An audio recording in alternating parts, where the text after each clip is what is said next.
கர்த்தருடைய பரிசுத்த நாமத்துக்கு மகிமை உண்டாவதாக. இன்றும் கூட ஆண்டவருடைய செய்தியை வழங்குவதற்கு உங்கள் முன்னாடி தேவன் கிருபை செய்ததற்காக நான் நன்றி செலுத்துகிறேன்.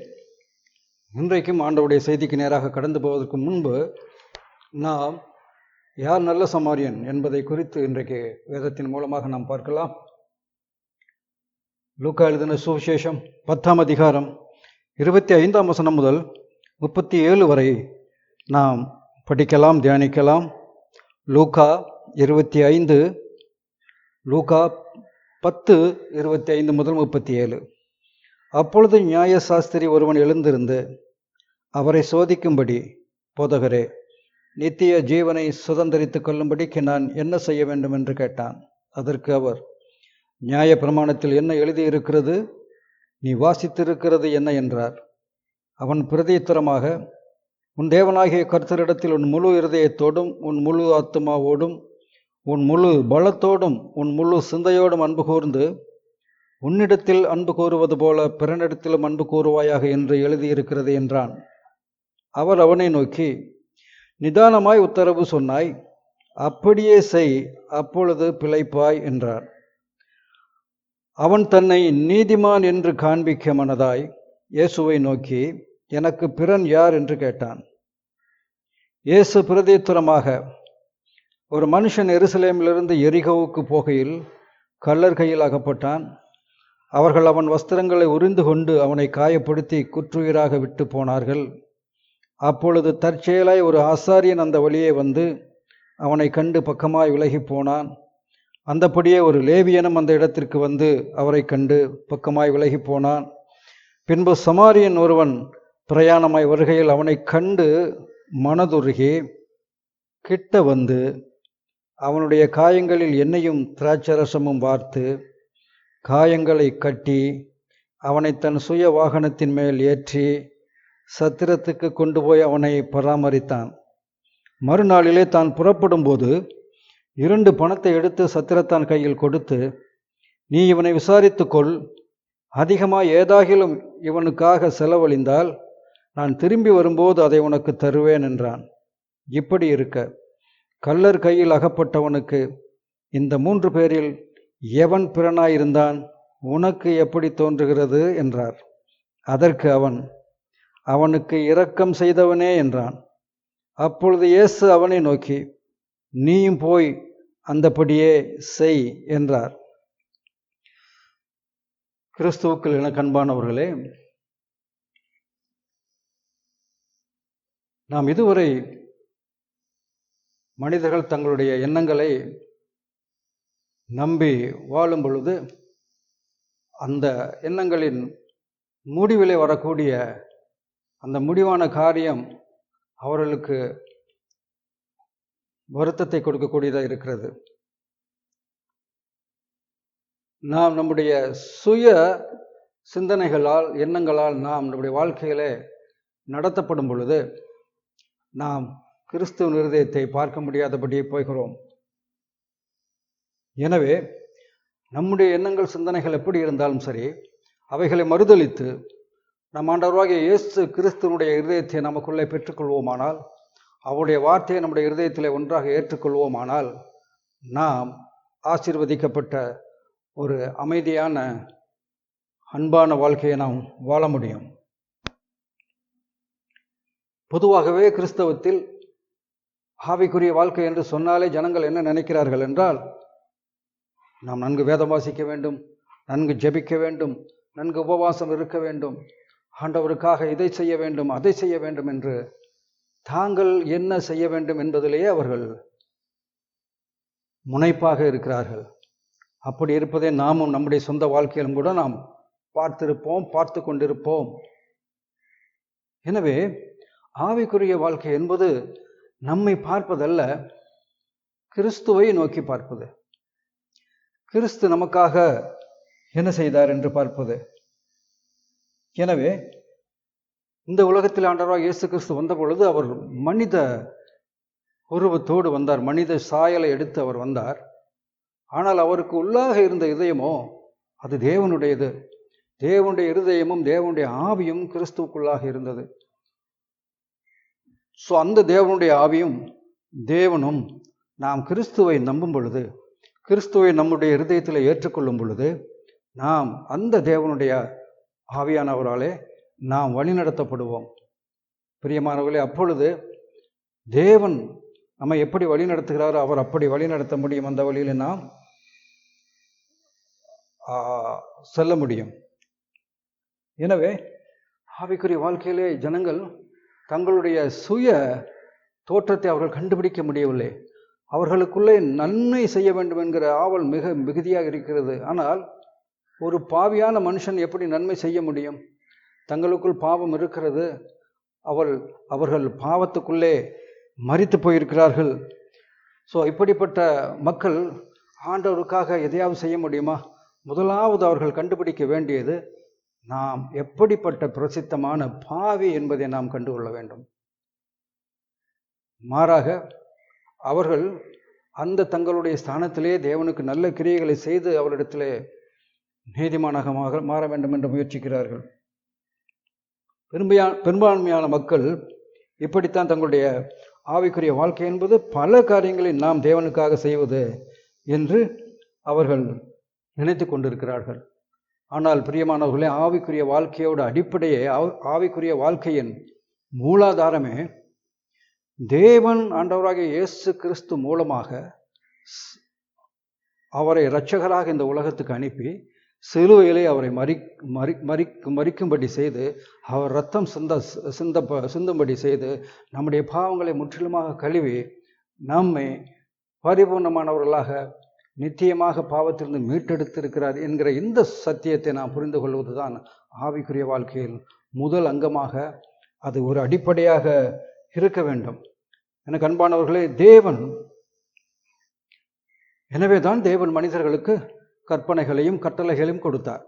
ஆண்டவர் இஸ்ரவேல் ஜனங்களுக்கும் கட்டளைகளையும் கற்பனையும் கொடுத்த போது அவைகளிலே 10 கற்பனைகள் இருக்கிறது. அது போக, உன் தாயையும் தகப்பனையும் கனம் பண்ணுவாயாக, திருடாதிருப்பாயாக, பொய் சொல்லாதிருப்பாயாக, விபச்சாரம் செய்யாதிருப்பாயாக என்று சொல்லப்பட்டிருக்கிறது. பிரியமானவர்களே, இங்கே நாம் பார்க்கிறோம், முதலாவது பாவம் வந்ததா இல்லை நியாயப்பிரமாணம் வந்ததா என்பதை குறித்து நாம் தெளிவாக பார்க்க வேண்டும். வேதாகமத்திலே முதலாவது எது வந்தது? நாம் இப்போதிருந்து பொய் பேசாமல், திருடாமல், விபச்சாரம் செய்யாமல், களவு செய்யாமல், இச்சியாமல் இருந்தாலும் கூட, பிரியமானவர்களே, இந்த கட்டளைகள் ஏன் முதலாவதாக கொடுக்கப்பட்டது? ஏனென்றால் மக்கள் இவைகளை கடைபிடிக்க முடியாமல் இவைகளெல்லாம் மீறினார்கள். ஏற்கனவே மனிதன் பொய் சொல்லிவிட்டான், ஏற்கனவே மனிதன் விபச்சாரம் செய்து விட்டான், ஏற்கனவே மனிதன் ஆண்டவருடைய கற்பனைகளை மீறிவிட்டான்.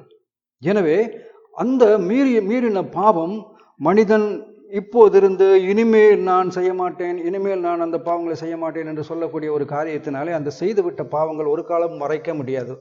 அந்த பாவத்திற்குரிய தண்டனையை கொடுத்தே நாம் தீர வேண்டும். எனவே தான் பிரியமானவர்களே, கட்டளைகள் ஆண்டவர் கொடுத்தது மனிதன் எவ்வளவு பெரிய மோசமான பாவி என்பதை அவன் உணர வேண்டும்.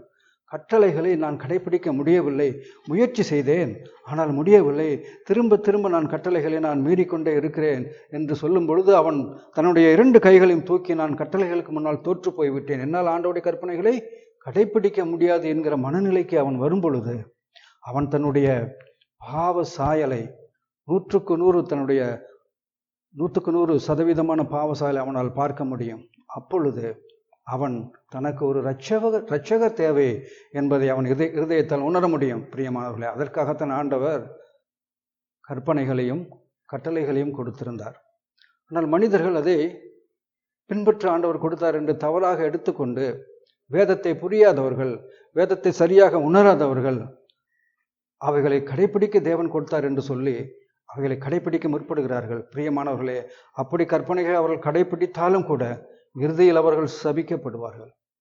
ஏனென்றால் நியாயப்பிரமாணத்தின் கிரியைகளினாலே எந்த மனிதனும் தேவனுக்கு முன்பாக நீதிமானாக்கப்படுவது இல்லையே என்று வேதம் சொல்லுகிறது. எனவே அன்பானவர்களே, இன்றைக்கு நாம் இந்த லூக்கா 10ஆம் அதிகாரத்திலே படித்த இந்த பகுதியிலே ஒரு நியாய சாஸ்திரி அங்கே ஆண்டவராக இயேசு கிறிஸ்துவிடத்தில் வருகிறான். அவன் என்ன சொல்லுகிறான்? நல்ல போதகரே, நித்திய ஜீவனை சுதந்திரத்துக் கொள்ள நான் என்ன செய்ய வேண்டும் என்று அவன் அங்கு கேட்பதை நாம் பார்க்கிறோம். இவன் என்ன செய்ய வேண்டும் என்கிற அந்த மனநிலையே இருக்கிறான். பிரியமானவர்களே, ரட்சிப்பு என்பது தேவனிடத்திலிருந்து வர வேண்டியது. பாவிகளை ரட்சிக்கத்தான் கிறிஸ்து வந்தார். பாவி தன்னைத்தானே ரட்சித்துக் கொள்ள முடியாது. எனவே உதாரணத்திற்கு ஒரு நீச்சல் குளத்திலே ஒரு மனிதன் மூழ்கி விட்டான், அவனாகவே நீந்தி கரைக்கு வந்து விட்டான் என்றால் அதை நாம் ரட்சிப்பு என்று சொல்ல முடியாது. நீச்சல் குளத்திலே ஒருவன் மூழ்கி கொண்டிருக்கிறான், அவனால் நீந்தி வர முடியவில்லை. வேறொருவன் வந்து அந்த மூழ்கி கொண்டிருக்கிற மனுஷனை கைப்பிடித்து இழுத்து காப்பாற்றி கரைக்கு கொண்டு வந்து சேர்க்கிறான் என்றால் அவன் 100க்கு 100 இந்த மனிதனால் காப்பாற்றப்பட்டான் என்று சொல்லலாம். இது 100க்கு 100 ரட்சிப்பு என்பதை குறிக்கும். பிரியமானவர்களே, அது இல்லாமல் மூழ்கி கொண்டிருக்கிற ஒரு மனுஷன், யாரோ ஒருவர் ஒரு கட்டையை தூக்கி போடுறாங்க, இல்லைன்னா ஒரு கயிறை தூக்கி வீசுகிறார்கள் என்கிற பொழுது அந்த கயிறை பிடித்து கொண்டு அவன் வருவானே என்றால் அதையும் நாம் ரட்சிப்பு என்று சொல்ல முடியாது. அது அவனுக்கு செய்த உதவி என்று தான் நாம் சொல்ல முடியும். பிரியமானவர்களே, 10,000 பாவங்கள் நமக்குள்ள இருந்தாலும் 9,999 பாவங்களை ஆண்டவர் மன்னித்திருக்கிறார். ஆனால் ஒரு பாவத்தை மாத்திரம் நான் மன்னித்தேன் என்று சொல்லுவது ஒரு வேடிக்கைக்குரிய கேலிக்குரிய விஷயமாக மாறிவிடும். ஆண்டவரே, தேவன் முற்றிலுமாக முழுக்க நமக்காக அவர் தன்னைத்தானே பாவ நிவாரண பலியாக ஒப்பு கொடுத்தார் என்று பார்க்கிறோம். ஸோ இந்த ஒரு நியாய சாஸ்திரி ஆண்டவராகிய இயேசு கிறிஸ்து இடத்திலே வந்து, போதகரே, நித்திய ஜீவனை சுதந்திரத்துக்குள்ள நான் என்ன செய்ய வேண்டும் என்று கேட்கிறான். கேள்வியே மிகவும் வினோதமாக இருக்கிறது அல்லவா? மனிதன் நித்திய ஜீவனை சுதந்திரத்துக்குள்ள என்ன செய்ய முடியும்? மனிதனிடத்தில் நித்திய ஜீவன் இல்லை. நித்திய ஜீவன் தேவனிடத்தில் மாத்திரம் இருக்கிறது. எனவே மனுஷன் எப்படி எதையாவது செய்து அந்த நித்திய ஜீவனை அவன் பெற்றுக்கொள்ள முடியும்? அது உண்மையான ரட்சிப்பாக இருக்க முடியாது. பிரியமானவர்களே, 100க்கு 100 நாம் ஆண்டவராகிய இயேசு கிறிஸ்துவின் கிருபையின் மூலமாகவே நாம் ரட்சிக்கப்படுகிறோம். எனவே ஆண்டவராகிய இயேசு கிறிஸ்து அவனிடத்திலே சொன்னார், நியாயப்பிரமாண புஸ்தகத்திலே என்ன எழுதியிருக்கிறது, நீ வாசித்திருக்கிறது என்ன என்று கேட்கிறார். அவர் என்ன எழுதி இருக்கிறது என்று மாத்திரம் கேட்கவில்லை, நீ வாசித்திருக்கிறது என்ன என்றும் கேட்டிருக்கிறார். காரணம் என்ன? அதை அவன் எப்படி வாசித்திருக்கிறான்? எந்த மனநிலையோடு வாசித்திருக்கிறான்? நியாயப்பிரமாணத்தில் எழுதியிருக்கிற கற்பனைகளும் கட்டளைகளும் பின்பற்ற முடியும் என்ற மனநிலையிலே அவன் வாசித்திருக்கிறானா? இல்லை, அதை என்னால் பின்பற்ற முடியாது, எனக்கு தேவனிடத்திலிருந்து கிருபையும் இரக்கமும் வேண்டும் என்கிற மனநிலையிலே அவன் வாசித்திருக்கிறானா என்பதை குறித்து அறியவே ஆண்டவராகிய இயேசு கிறிஸ்து அவனை பார்த்து, நீ எப்படி அதை படித்திருக்கிறாய் என்று கேட்டார். எனக்கு அன்பானவர்களே, இங்கே ஒரு மனிதன் எருசலேமிலிருந்து எரிகோவுக்கு அவன் பிரயாணமாய் போய்க் கொண்டிருக்கிறான். இந்த மனிதன் இடையிலே ஒரு இடத்திலே திருடர்களால் தாக்கப்பட்டு அவன் அடிக்கப்பட்டு அவனுடைய வஸ்திரங்களை அவர்கள் உரிந்து கொண்டு அவனை அடித்து குற்றுயிரும் கொலையுயிரமாக அவனை அங்கே போட்டு விட்டார்கள் என்று பார்க்கிறோம். ஸோ இந்த மனிதன் தற்போது அவன் எதுவுமே தனக்காக செய்ய முடியாத ஒரு நிலைமையிலே இருக்கிறான். கொஞ்ச நேரம் கழித்து அங்கே ஒரு ஆசாரியன் வருகிறான். இந்த ஆசாரியன் தூரத்திலே அவனை பார்த்து அப்படியே பக்கமாய் விலகி போனான் என்று வேதம் சொல்லுகிறது. எனக்கு அன்பானவர்களை, ஏன் இந்த ஆசாரியன் தூரமாய் பார்த்து அவனை பக்கமாய் விலகி போனான்? ஏன் அவனிடத்திலே இவனை காப்பாற்ற வேண்டும் என்கிறதான எண்ணம் கொஞ்சம் கூட இல்லாமல் போயிற்று? ஏனென்றால் பிரியமானவர்களே, அந்த இடத்துல இவன் காப்பாற்ற போனால் மேலும் திருடர்கள் அந்த இடத்துல இல்லையினால் வன விலங்குகள் இவனை கொன்றுவிடும், திருடர்களால் இவன் தாக்கப்படுவான், இவனும் மரித்து போவான் என்கிற பயத்தினாலேயே அந்த ஆசாரியன் வழி விலகி போய்விட்டான். அதற்கு பின்பு ஒரு லேவியன் வருகிறான். இந்த லேவியனும் அவனை பார்த்து பக்கமாய் விலகி போனான் என்று வேதத்தில் சொல்லப்பட்டிருக்கிறது. பிரியமானவர்களே, மூன்றாவதாக ஒரு ஆசாரியன் வருகிறார். இந்த ஆசாரியன் என்ன செய்கிறார்? அவனை கண்டு மனதுருகி அவர் காயங்களை கட்டி எண்ணெயும் திராட்சரசமும் வார்த்து அவனை தன்னுடைய சுய வாகனத்தின் மேல் ஏற்றி அவனை அந்த சத்திரத்துக்கு கொண்டு போய் சத்திரத்தானிடத்தில் ஒப்புவித்து மறுநாளிலே சத்திரக்காரனிடத்தில் 2 தினாரி நாணயங்களை கொடுத்து, இதை இவனுடைய பராமரிப்புக்காக நான் மறுமுறை வைத்துக்கொள், மேலும் செலவழிந்தால் நான் திரும்பி வரும்போது உனக்கு கொடுக்கிறேன் என்று சொல்லி சத்திரத்தில் ஒப்படைத்து விட்டு அந்த பணத்தையும் கொடுத்து விட்டு அங்கே போகிறதை பார்க்கிறோம். எனக்கு அன்பானவர்களே, இந்த நல்ல சமாரியன் இந்த திருடர்களால் அகப்பட்ட மனிதன் தனக்கு ஏதாவது செய்தானா? அவன் ஒரு காரியமாவது தனக்காக செய்ய முடிந்ததா? இந்த திருடர்களால் தாக்கப்பட்டு வஸ்திரங்கள் உரிக்கப்பட்டு அவன் குற்றுயிராக இருக்கிற அந்த மனுஷன் மறுபடியும் இவன் பிழைப்பதற்கு, மறுபடியும் இவனுக்குள் ஜீவன் வருவதற்கு, மறுபடியும் இவன் சரியாவதற்கு ஆண்டவராகிய இயேசு கிறிஸ்து பிரதிபலிக்கிற அந்த நல்ல சமாரியன் ஆகிய ஆண்டவராகிய இயேசு கிறிஸ்துவை எல்லாவற்றையும் செய்தார் என்று பார்க்கிறோம். இந்த நல்ல சமாரியன் எல்லாவற்றையும் செய்கிறார், ஆரம்பத்திலிருந்து முடிவு வரை. பிரியமானவர்களே, அந்த நல்ல சமாரியன் முதலாவது அவனை பார்க்கிறார், அவன் மேல் மனதுருகுகிறார், அவன் மேல்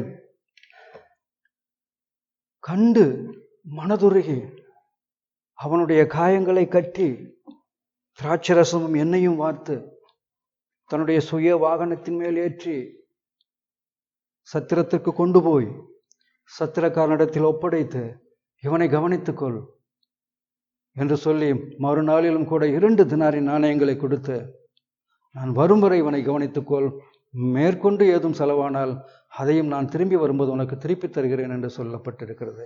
பிரியமானவர்களே, இந்த நல்ல சமாரியன் யார்? ஜனங்கள், கிறிஸ்தவர்கள் முக்கியமாக இதை மிக தவறாக எடுத்துக்கொண்டு இவர்கள் தாங்கள் நல்ல சமாரியனாக ஆக முயற்சிக்கிறார்கள். பிரியமானவர்களே, நாம் நல்ல சமாரியன் அல்ல. நாம் திருடர்களால் தாக்கப்பட்டு அந்த வஸ்திரங்கள் உரிந்து போடப்பட்டு குற்றுயிரும் குலையுயிருமாய் கிடக்கிற அந்த மனிதனுக்கு ஒப்பான பாவிகளாக நாம் இருக்கிறோம். அருமையானவர்களே, நாம் ரட்சிக்கப்பட வேண்டியவர்கள். நல்ல சமாரியனால் நாம் ரட்சிக்கப்பட வேண்டியவர்கள். நம்மை ரட்சிக்க வந்த நல்ல சமாரியன் ஆண்டவராகிய இயேசு கிறிஸ்து என்று பார்க்கிறோம். ஹல்லேலூயா. எனவே வேதத்தை அறியாதவர்கள், ஆண்டவருடைய இருதயத்தை அறியாதவர்கள், கிறிஸ்துவின் முதலாம் வருகையிலே நமக்காக அவர் சிலுவையிலே பாவிகளை ரட்சிக்க வந்து மரித்து இரத்தம் சிந்தி நம்முடைய பாவங்களை அழுக்கற கழுவி நம்மை நீதிமான்களாக மாற்றி நம்மை அவருடைய பிள்ளைகளாக மாற்றிய அந்த ரட்சிப்பின் கிரியையை தெளிவாக தெரிந்து கொள்ள முடியாதவர்கள், வேதத்தின்பால் அவர்களுக்கு விளக்கமான ஞானம் இல்லாத காரணத்தினால் இதை தவறாக அவர்கள் புரிந்து கொள்கிறார்கள். தாங்கள் இருக்க வேண்டிய இடத்திலே அவர்கள் கிறிஸ்துவை வைக்கிறார்கள், கிறிஸ்துவை வைக்க வேண்டிய இடத்திலே அவர்கள் தங்களை வைத்து பார்க்கிறார்கள். இது எவ்வளவு பெரிய மோசமான செயல், இது எவ்வளவு பெரிய பிரச்சனையை அவர்களுக்கு கொண்டு வரும் ஆவிக்குரிய வாழ்க்கையிலே. பிரியமானவர்களே, இது தேவனை நாம் அவமதிப்பதற்கு சமமாகும். தேவனுடைய வார்த்தையை, கிறிஸ்துவை நாம் நிராகரிப்பதற்கு இது சமமாகும். பிரியமானவர்களே, நாம் ரட்சிக்கப்பட வேண்டியவர்கள். நம்மை ரட்சிக்க வந்த இரட்சகர் ஆண்டவராகிய இயேசு கிறிஸ்து என்று பார்க்கிறோம். அன்பானவர்களே, இங்கே இந்த மனிதன் எருசலேமிலிருந்து எரியோவுக்கு புறப்பட்டு வரும்போது நல்ல சமாரியனாகிய ஆண்டவராகிய இயேசு கிறிஸ்து செய்த அந்த காரியத்தினால் மாத்திரமே அவன் காப்பாற்றப்பட்டான். நல்ல சமாரியன் மாத்திரம் ஏன், ஆசாரியனும் லேவியனும் விலகி போன வேளையிலே நல்ல சமாரியன் எப்படி அங்கே வந்து அவனை கண்டு மனதுருகி என்று இருக்கிறது. பிரியமானவர்களே, ஏன் அப்படி அவரால் செய்ய முடிந்தது? அவருக்கு அந்த திருடர்களால் ஆபத்து இல்லையா? இந்த வன விலங்குகளால் ஆபத்து இல்லையா? உண்டு. ஆனால் நல்ல சமாரியன் தன்னுடைய உயிரையும் பொருட்படுத்தாமல் இந்த மனிதன் உயிர் பெறுவதற்காக அவர் எல்லாவற்றையும் செய்து முடித்தார் என்று பார்க்கிறோம். எனக்கு அன்பானவர்களே, நாம் என்ன செய்யலாம் என்பதை விட்டுவிட்டு கிறிஸ்து நமக்காக என்ன செய்தார் என்பதை நாம் நோக்கி பார்ப்போமே. ஆனால் இங்கே லூக்கா 10வது அதிகாரம் இந்த 25 37 வரை நாம் படித்த இந்த பாகத்திலே நல்ல சமாரியன் ஆண்டவராகிய இயேசு கிறிஸ்து நாம் ரட்சிக்கப்பட வேண்டிய அந்த திருடர்கள் மூலமாக வஸ்திரங்கள் உரிக்கப்பட்டு அடிக்கப்பட்டு குற்றூராய் கிடந்த அந்த மனிதனுக்கு ஒப்பாக நாம் இருக்கிறோம்.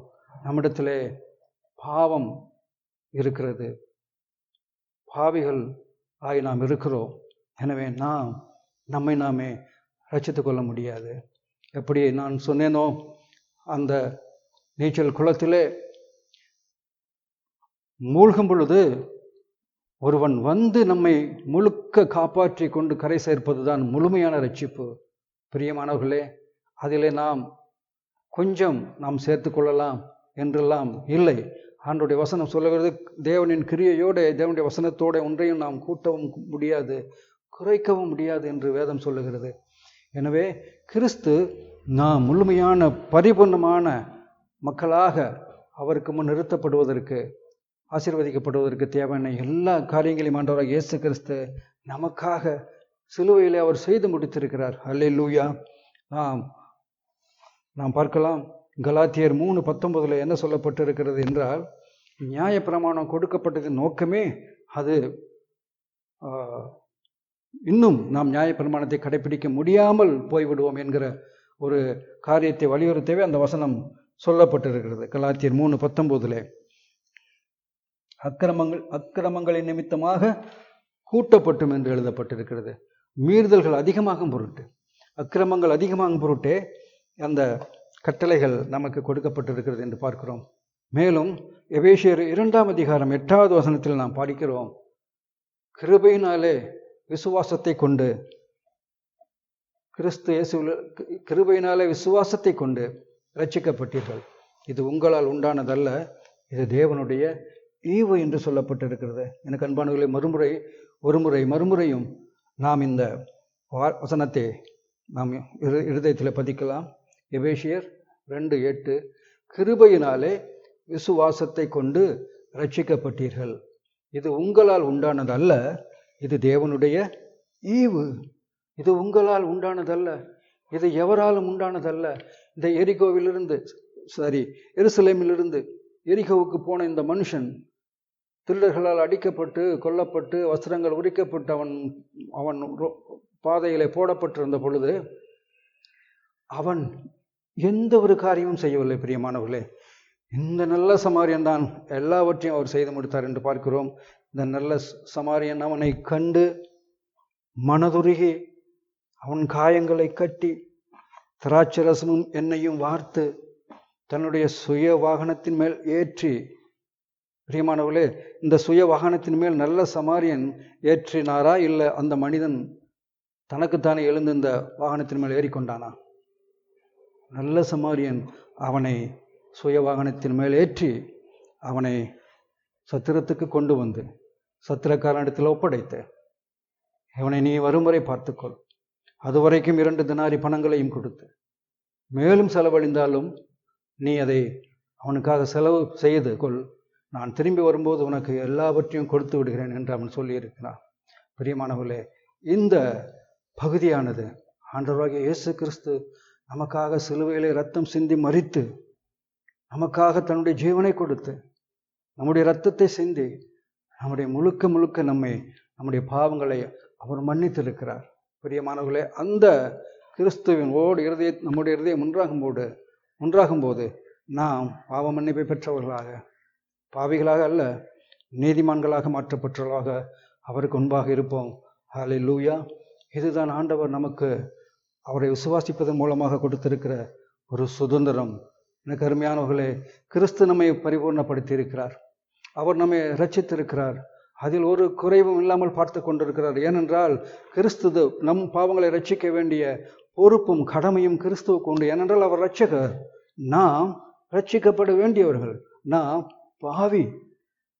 எனவே நாம் ரட்சிக்கப்பட வேண்டிய ஸ்தானத்தில் இருந்தோமானால் நாம் நிச்சயமாகவே ரட்சிக்கப்படுவோம். ஆனால் ரட்சிக்கப்பட வேண்டியவரின் ஸ்தானத்திலே நாம் வைத்தோமானால் நாம் சபிக்கப்படுவோம். எனக்கு அருமையானவர்களே, அப்படிப்பட்ட நிலைக்கு நீங்கள் போக மாட்டீர்கள் என்பதற்காகத்தான் ஆண்டவர் இந்த செய்தியின் மூலமாக உங்களுக்கு, தேவன் தம்முடைய ஒரே பேரான குமாரனை விசுவாசிக்கிறவன் எவனோ அவன் கெட்டு போகாமல் நித்திய ஜீவனை அடையும்படிக்கு அவரை தந்தருளி இவ்வளவாய் உலகத்தில் அன்பு கூர்ந்தார் என்று சொல்லப்பட்டிருக்கிறது. எனக்கு அன்பானவர்களே, இன்றைக்கு நான் படித்த இந்த லூக்கா 10வது அதிகாரம் 25 37 வரை கிறிஸ்து இயேசு நமக்காக செய்த காரியம், அவர் தான் நல்ல சமாரியன். நாம் அந்த திருடர்கள் கையில் விழுந்த மனிதனாக இருக்கிறோம். இதில் நமக்கு எந்த விதமான ஒரு சந்தேகமும் இருக்கக்கூடாது. எனக்கு அன்பானவர்களே, தேவன் நியாயப்பிரமாணங்களை நமக்கு கொடுத்தது. அதன் மூலமாக நாம் பாவி என்று உணர்ந்து கொள்வதற்காக. நான் பாவி, எனக்கு ஒரு இரட்சகர் தேவை, நான் ரட்சிக்கப்பட வேண்டும் என்று நாம் எண்ணும் பொழுது தேவனிடத்திலிருந்து அந்த ரட்சிப்பு நமக்கு வருகிறது. பிரியமானவர்களே, நியாயப்பிரமாணத்தை கடைபிடிக்கிறவர்கள் அவர்கள் என்னதான் கடைபிடித்தாலும் அவர்கள் சபிக்கப்படுவார்கள். ஏனென்றால் நியாயப்பிரமாணத்தின் கிரியைகளினாலே எந்த மனுஷனும் தேவனுக்கு முன்பாக நீதிமானாக்கப்படுவதில்லையே என்ற வசனம் தெளிவாக சொல்லுகிறது. எனக்கு அன்பானவர்களே, எனவே கட்டளைகளை நாம் கட்டளைகளுக்கு கீழ் அல்ல. நியாயப்பிரமாணங்கள் தேவன் கொடுத்தது பாவியான மனுஷன் தன்னை பாவி என்று உணர வேண்டும். அவன் நியாயப்பிரமாணத்தை கடைபிடிக்க முயற்சி செய்யும் பொழுது அவனுக்கு தெரிய வேண்டும், என்னால் முடியவில்லை, நான் பல தடவை நியாயப்பிரமாணத்தை மீறி இருக்கிறேன், என்னால் முடியாது, எனக்கு இரட்சகர் வேண்டும், எனக்கு கிறிஸ்து வேண்டும் என்று அவர் நல்ல சமாரியனாகி ஆண்டவராக இயேசு கிறிஸ்துக்கு முன்பாக தன்னுடைய உண்மையான அந்த சாயலோடு வந்து நிற்கும் பொழுது ஆண்டவராக இயேசு கிறிஸ்து அவர் செய்த தியாகத்தின் மூலமாக, அவர் சிலுவையிலே நமக்கு செய்த அனைத்து காரியங்கள் மூலமாக அவர் நம்மை பார்த்து சொல்லுவார், மகனே மகளே, உன்னுடைய பாவங்களுக்காகத்தான் நான் மரித்தேன், நீ இப்பொழுது நீதிமான், நான் மரித்தது உனக்காக என்று அவர் சொல்லுவார். எனவே மீண்டும் ஒருமுறை எனக்கு அன்பானவர்களே, உங்களுக்கு நான் சொல்லுகிறேன், தயவு செய்து உங்களை நீங்களே ரட்சித்துக் கொள்ள முயற்சி செய்யாதீர்கள். அது ஒரு விஷ பரீட்சை, அது உங்களை பிரச்சனைக்குள்ளாக கொண்டு போய் விடும். அதனால் நீங்கள் சபிக்கப்படுவீர்கள். கிறிஸ்து இயேசுவே நம்மை ரட்சிக்கப்பட வேண்டும். அதுதான் உண்மையான ரட்சிப்பு. இரட்சகர் நம்மை ரட்சிக்க வேண்டும், அது அவருடைய முழு பொறுப்பு.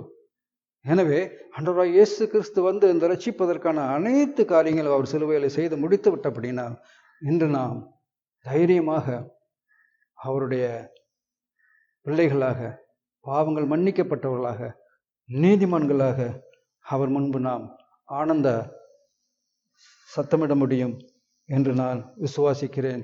எபேசியர் 2:8 தெளிவாய் சொல்லுகிறது, விசுவாசத்தினால், கிருபையினாலே விசுவாசத்தை கொண்டு ரட்சிக்கப்பட்டீர்கள்.